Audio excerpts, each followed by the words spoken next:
नमस्कार। India debate में आप सबका स्वागत है। मैं हूं आशुतोष पाठक।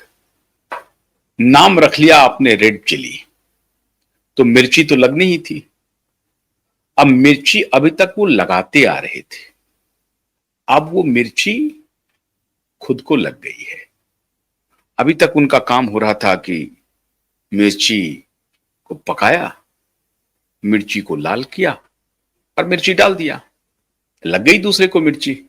मिर्ची लगाने का काम कर रहे थे। नाम रखा था रेड चिली। बहुत बढ़िया बात है, रेड चिली। कंपनी का नाम रखा रेड चिली। अब मान्य खान साहब जो हैं, और सिर्फ खान ही नहीं, जो पूरी लॉबी थी मिलकर के जो पूरा वातावरण बनाने की कोशिश हो रही थी, उस पूरे वातावरण पे जबरदस्त हथौड़ा चला है। और ये वातावरण सिर्फ ये नहीं था कि शाहरुख खान के पुत्र ने बैड्स ऑफ बॉलीवुड बनाया है और इसीलिए ये सिर्फ शाहरुख खान और शाहरुख खान के पुत्र आर्यन खान का मामला है, ऐसा बिल्कुल मत समझिए।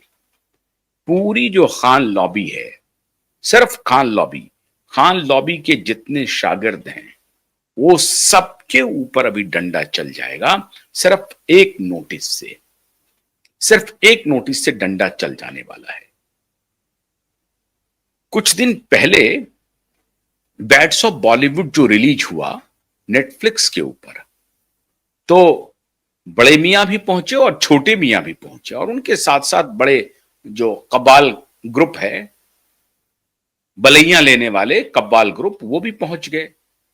तो कब्बाल ग्रुप ने काफी अच्छी कव्वाली पेश की, बैड्स ऑफ बॉलीवुड।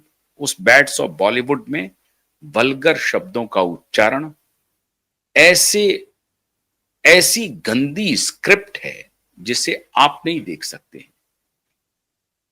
आप कल्पना नहीं कर सकते हैं। इसमें कजन के साथ शादी विवाह, अजीब तरह का स्क्रिप्ट है, आप बोल नहीं पाएंगे।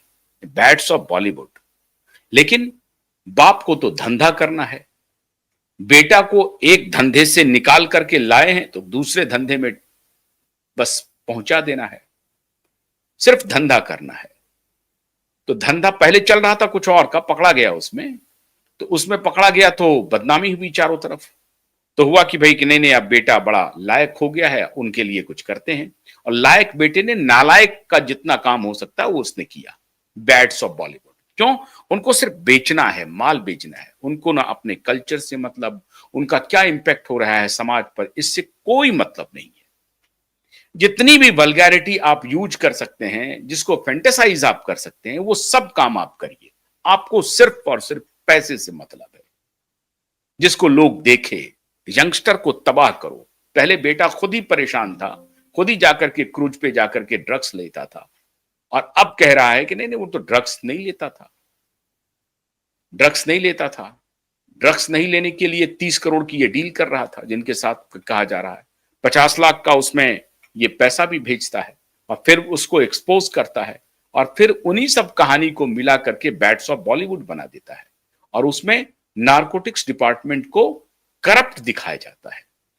उस ऑफिसर को, उसकी रेप्लिका तैयार की जाती है, उसको बेईमान, उसको करप्ट, उसको घटिया दिखाया जाता है। और वो ऑफिसर है समीर बानखेड़े ने, जिन्होंने इनके खान के पुत्र को, छोटे खान को गिरफ्तार किया था, और उस पर पूरा पूरा खान गैंग, पूरी फिल्मी दुनिया और पूरा उनका जो रसूखदार पॉलिटिकल बिरादरी है, पुलिस बिरादरी है, एजेंसी है, सब के सब खड़े हो गए, शाहरुख खान के बेटे को बचाओ, क्योंकि शाहरुख खान का बेटा पकड़ा गया है। लेकिन समीर बानखेड़े है, ये तो हिम्मतबाज आदमी है। समीर बानखेड़े ने इसके पहले रिया चक्रवर्ती को भी गिरफ्तार किया, जिस रिया चक्रवर्ती को सीबीआई ने एक बार पूछताछ के लिए भी नहीं बुलाया, अरेस्ट नहीं किया, 24 घंटे के लिए भी सीबीआई ने अरेस्ट नहीं किया। इतना बड़ा संगीन मर्डर का केस की जांच थी सीबीआई के पास में, सुशांत का, लेकिन उसके और सुशांत और दिशा से रिलेटेड कोई मामला है, इसकी जांच भी सीबीआई ने नहीं की, कभी नहीं की।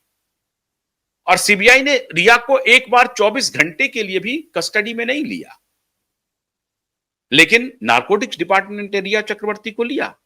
उसी नारकोटिक्स डिपार्टमेंट ने शाहरुख खान के बेटे को गिरफ्तार किया, और ड्रग के साथ गिरफ्तार किया।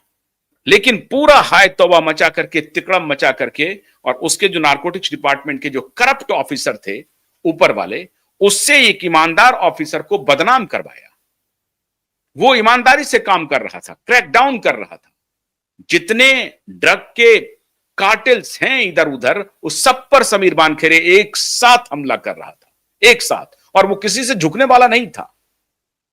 लेकिन समीर वानखेड़े को पजामा में लाने के लिए, उनको बदनाम करने के लिए सारा सिस्टम इकट्ठा हो गया। इवन उनके डिपार्टमेंट के करप्ट ऑफिसर भी इकट्ठा हो गए उनके खिलाफ, और उसी लॉबी से जाकर के मिल लिए जिस लॉबी को समीर वानखेड़े गिरफ्तार कर रहे थे। और यह हालत कर दी बेचारे की कि इनको उठा करके मुंबई से ट्रांसफर कर दिया चेन्नई, डिपार्टमेंट चेंज कर दिया, उनको अपने पुराने डिपार्टमेंट में, इनकम टैक्स डिपार्टमेंट में ट्रांसफर कर दिया समीर वानखेड़े को, मुंबई से उठा करके। लेकिन हुआ ढाक के 3 पात, समीर वानखेड़े वापस आए मुंबई, और वापस आ गए हैं मुंबई, अपना काम कर रहे हैं एक के बाद एक। और अब ये तमाम और वही ड्रगिस्ट जो हैं, अब अपने को बचाने के लिए समीर वानखेड़े को बुलाते हैं कि थोड़ा मेरा काम कर दीजिए। मैंने देखा एक दिन आजम समाजवादी पार्टी के आजम खान नहीं, वो जो वहां के एक लीडर हैं, उन्होंने एक कार्यक्रम में बुलाया था समीर वानखेड़े को। वो भी उनके पीछे से फोटो खिंचवा रहे थे। अब भगवान जाने वो क्यों आ गए, कैसे आ गए, भगवान जाने।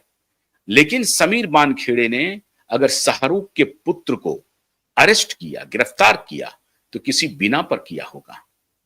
खैर, उसमें समीर वानखेड़े को बदनाम करने की कोशिश हुई पूरे केस में, कुछ प्रकरण में, और जो फिर ट्रांसफर हुआ, ट्रांसफर होने के बाद समीर वानखेड़े मुंबई आए। अब इस दोनों बाप बेटे ने, ये दूसरे बाप बेटे का मैं नाम ले रहा हूं, शाहरुख खान और आर्यन खान ने, इन दोनों ने मिलकर के नेटफ्लिक्स के लिए एक सीरीज बनाया, वेब सीरीज बनाया। उसका नाम है Bads of Bollywood. Bads of Bollywood में मैंने आपको बताया कि वल्गैरिटी की सारी सीमाएं तोड़ दी गई हैं, और जेनजी जिसको कहते हैं ना, जेनजी जेनरेशन नेक्स्ट, उनको तबाह करने की इन्होंने असल में सुपारी ले ली है दोनों बाप बेटे ने। तो उस वेब सीरीज